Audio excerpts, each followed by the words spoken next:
কেন ডেকেছি তুই বুঝিস না? আমি বুঝি না, যা বলো তাড়াতাড়ি বলো তো বাবু।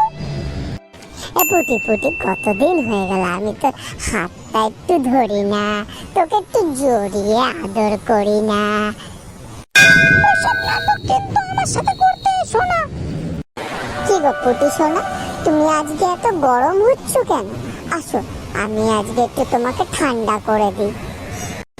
ও, তার মানে তুমি আমাকে ঠান্ডা করার জন্য ডেকেছো? এরকম কিছু না, আমি তোমাকে কতটা ভালোবাসি সেটা তো তুমি জানো পুটি। ভালোবাসা না তো বাল, ফাঁক পেলেই শুধু চোদার তাল। তুমি এটা বলতে পারলে পুটি, আমার মতো তোমাকে কেউ ভালোবাসতে পারবে না। ঠিক আছে ঠিক আছে, যা করো তাড়াতাড়ি করো, আমাকে যেতে হবে। আরে পুটি, কতদিন আমার এই সেদ্ধ বাড়াটা তোর ওখানে দিই না রে, আজকে তো ফাটিয়ে দেব। আরে পুটি, কি মজা রে। তাড়াতাড়ি কথা না বলে তাড়াতাড়ি শেষ করো, আমাকে যেতে